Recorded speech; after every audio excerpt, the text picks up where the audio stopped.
Alas, the third time is the charm. UCLA takes down the Trojans, and they showed a lot of heart while doing it. It's time to dance to the tune of a Big Ten tournament championship and so much greater waiting in the horizon.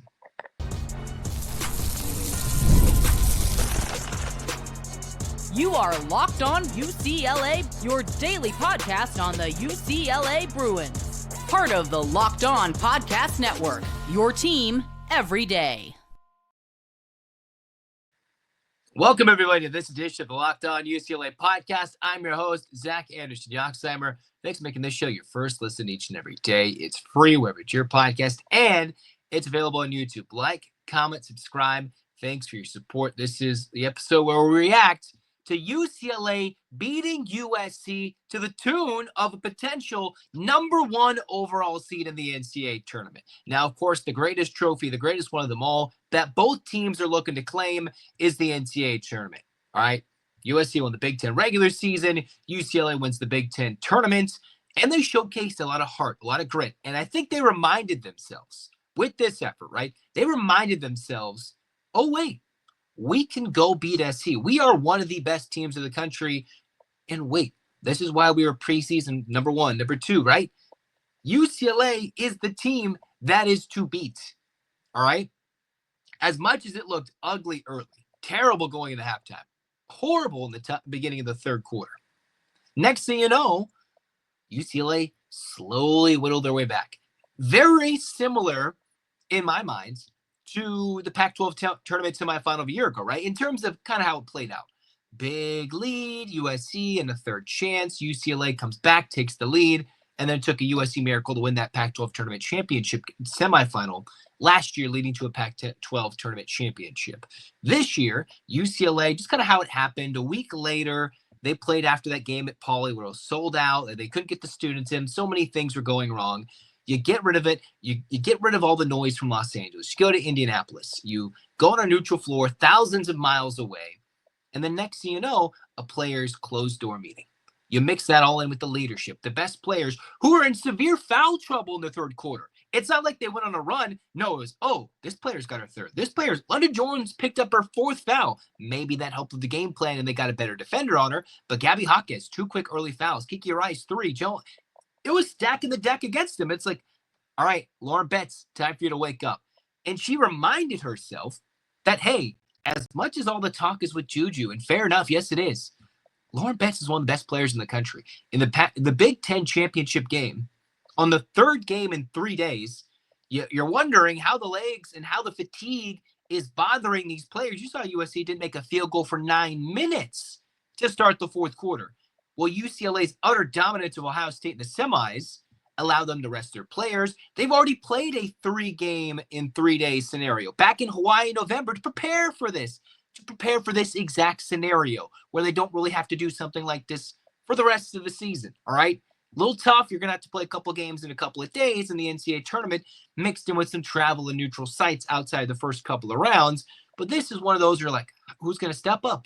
And Lauren Betts in the second half truly reminded herself that she's good, which she had, I believe it was the tying bucket. The shot clock was expiring, takes it to the cup and lays it in. It's like, oh, wait, I'm a baller. Their best players, some of their best defenders are in foul trouble, slowly evening it out. JUJU got a little cold, and then the Bruins role players played great defense. USC started turning it over, and UCLA, I can't say they got better at getting it to Betts. They got a little bit better. UCLA still turned it over 24 times. All right, the best point guard, one of the best point guards in the country had 8 turnovers. Kiki Rice, London Jones had 6. Like 2 of your best players had 14 turnovers. You don't say that's a great performance. This was one of those on grit, toughness, and determination. When you get smacked in the face, you get punched in the mouth. All right, not like literally, but kind of. It was very physical. UCLA was like, man, they felt like they were going to fold. If you watched that, it seemed like, oh man, they might fold in that game. And they realized, what did we come all this way to do? Every single time UCLA's played SC, they've gone on a run. Whether it was that first loss to USC in the Galen Center in last year in 2024, in the Pac-12 tournament semis, in the first game in Galen this year, in Pauley Pavilion, UCLA cut it to 4. This time, I was like, they're close, and then it'd be a miss. It's close, and it'd be a miss.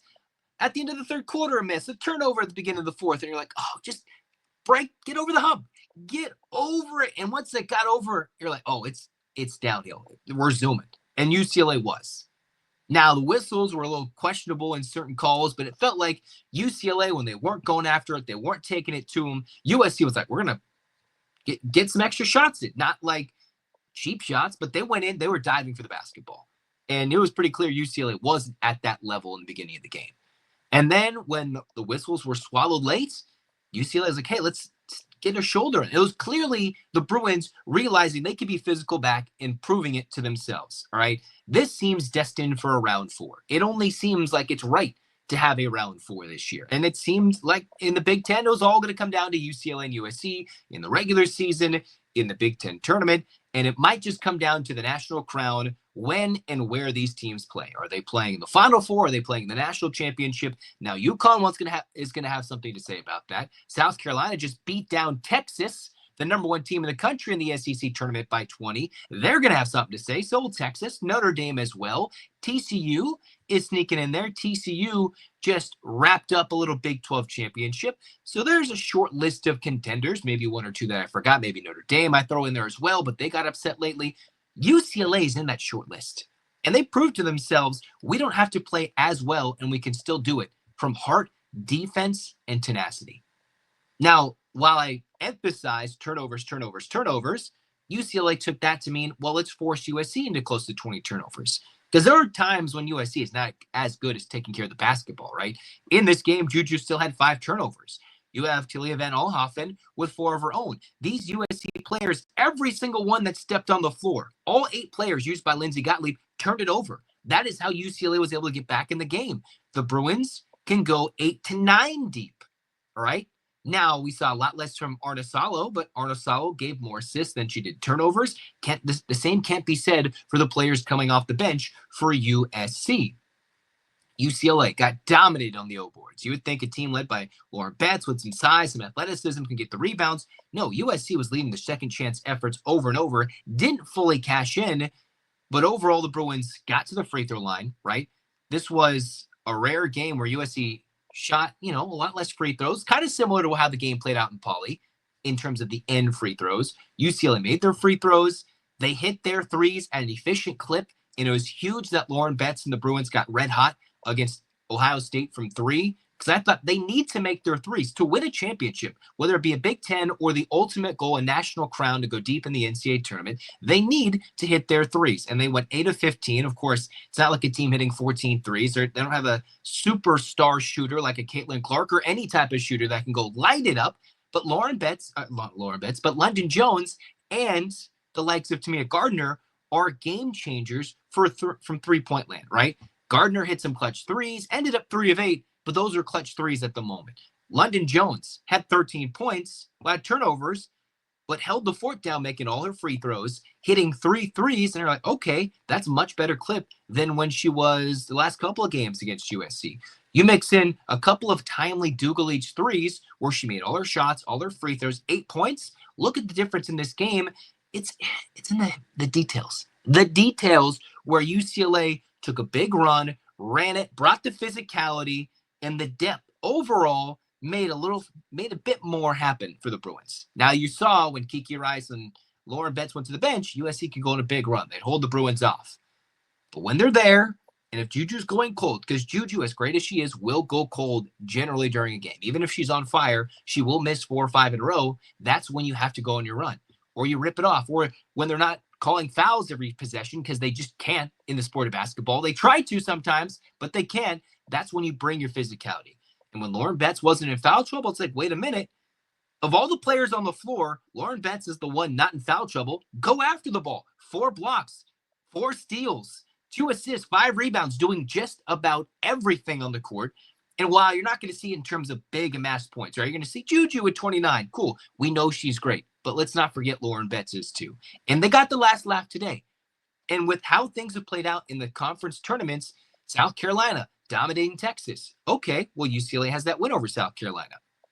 UConn suffered an early season loss to USC, also beat South Carolina. So UCLA has something that UConn doesn't. A win over USC. You could argue it took them more tries, but they got it. UCLA has the huge win over South Carolina as well. Resumes are getting close. The Bruins have been very impressive, and they finally vanquished their one thing that they haven't conquered all year, which was USC on a neutral floor with a tournament championship as impressive, I think, as it gets in a second-half comeback. That could lead them to a number 1 overall seed. And we've seen, even after the first USC loss, UCLA still number 1 overall. Prior to the second loss, number 1 overall. Now, the final one, you think, all right, UCLA's 30-2, and they beat the only team that beat them on a neutral floor. Have a big win over South Carolina, who I think just moved themselves back up to the 1 line. Texas is falling. Notre Dame is falling. Where's NC State, TCU, UConn in this battle? Okay, that's where these early season non-conference victories for UCLA and USC are crucial. And with Notre Dame's late slide, the Bruins now have something that Notre Dame was looking for. A neutral site win against USC. Maybe not looking for, but then you're starting to match up. Oh, UCLA's got some big-time wins against some of the better teams in the country. And they've matched those other teams in the country with those same wins. So a huge, passionate win for the Bruins. That deserves a 4th chapter. Not every time are sequels and the 4th movie in a long, extended series good. In this one, it is a must-see, all right? It is must-see television if and when these teams meet in a Final Four or a national championship game, because it seems like it might get there. USC could get upset early. Who knows about UCLA? I would love to see a 4th chapter of this. I don't know if I could take it, but I think college basketball would love to see these 2 teams who are clearly some of the game's 2 best teams with 2 of the best stars, the most depth on their rosters across all of women's college basketball right now. And it should happen one more time. And the Bruins got the better of them today. And after all that lead up in the week, get away from LA, get away from home. This probably bonded them. And if you're going to go watch and think later in the future, come back to this moment. What was the thing that could have led UCLA on the run? Of course, they went over their whole season, but they never responded to a lot of toughness well. When their toughest moments hit, UCLA had somewhat folded. In this game, they came through. And that is going to help them in the NCAA tournament when a team goes up 6, surprisingly, maybe at Pauley in the second round, when a team goes up in a decent moment in the Sweet 16 or Elite 8, or at some point in the tournament when UCLA is going deeper and deeper into March, into April, they can look back and realize they can, even if they're not making shots, if everybody's in foul trouble, they have what it takes. And they clearly do. To the tune of a number 1 overall seed, 72-67, UCLA beats USC for the Big Ten Tournament Championship. They've officially locked in their ticket. They punched their ticket, locked in themselves. As we're here locked on UCLA, they are locked in the NCAA tournament. It's time to dance. But the greater goal is still out there for UCLA. This was a needed win for UCLA more than it was for USC, quite frankly. And finally, in the final 15 or so minutes of this game, UCLA actually played like it and played with the heart and tenacity they should have played the first 2 games. Not that they didn't want it, not that there wasn't heart and tenacity, but they were actually nasty on the court. They were actually physical, making the plays happen when USC had done that for 2.5 games. I'd love to see how round 4 goes, because that would be some entertaining basketball.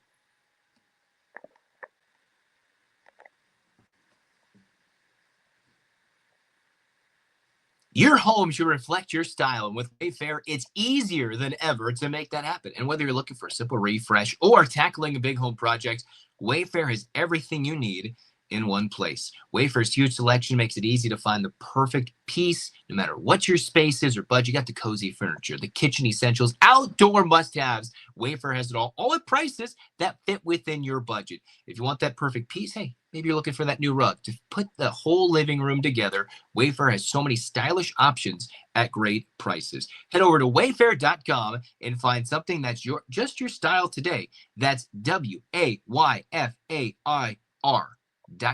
Wayfair. Every style, every home.